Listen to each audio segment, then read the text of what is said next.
சென்னை வானிலை ஆய்வு மையத்தோட அதிகாரப்பூர்வ தகவலோட அடுத்த 7 நாட்களுக்கான வானிலை நிலவரம் பத்தி கொஞ்சம் விரிவா பார்க்கலாம்.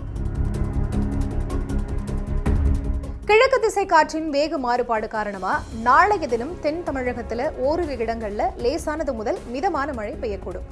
அதிகாலை வேளையில ஓரிரு இடங்கள்ல லேசான பனிமூட்டம் இருக்கும். வட தமிழகம், புதுவை மற்றும் காரைக்கால் பகுதிகளில் வறண்ட வானிலையே நிலவக்கூடும். 19, 20 மற்றும் 21 ஆகிய தேதிகள்னு பார்க்குறப்போ தமிழகம், புதுவை மற்றும் காரைக்கால் பகுதிகளில் வறண்ட வானிலை நிலவக்கூடும். அதிகாலை வேளையில ஓரிரு இடங்கள்ல லேசான பனிமூட்டம் இருக்கும். 22ஆம் தேதிக்கான வானிலை நிலவரம்னு பார்க்குறப்போ தமிழகம், புதுவை மற்றும் காரைக்கால் பகுதிகளில் வறண்ட வானிலை நிலவக்கூடும். அதே 23ஆம் தேதி தமிழகத்தில் ஓரிரு இடங்கள்லையும் புதுவை மற்றும் காரைக்கால் பகுதிகளிலையும் லேசானது முதல் மிதமான மழை இருக்கும். வெப்பநிலை முன்னறிவிப்புன்னு பார்க்குறப்போ 18 to 21ஆம் தேதி வரைக்கும் தமிழகம், புதுவை மற்றும் காரைக்கால் பகுதிகளில் குறைந்தபட்ச வெப்பநிலை ஓரிரு இடங்களில் 2 to 3 டிகிரி செல்சியஸ் வரைக்கும் படிப்படியாக குறையும்.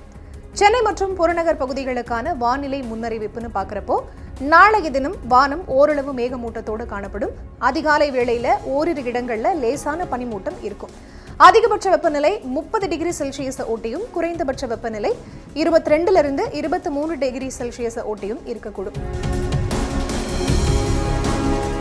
மீனவர்களுக்கான எச்சரிக்கைன்னு பார்க்குறப்போ 18 மற்றும் 19 ஆகிய தேதிகளில் தென் தமிழக கடலோர பகுதிகள், மன்னார் வளைகுடா மற்றும் குமரிக்கடல் பகுதிகளில் சூறாவளி காற்று மணிக்கு 45 to 55 கிலோமீட்டர் வேகத்திலையும் இடையிடையில் 65 கிலோமீட்டர் வேகத்திலையும் வீசக்கூடும்.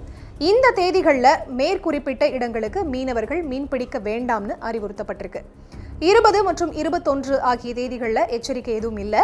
டிசம்பர் இறுதியில் ஓரளவு மழை பெய்யும்னு தெரிவிக்கப்படுறது குறிப்பிடத்தக்கது.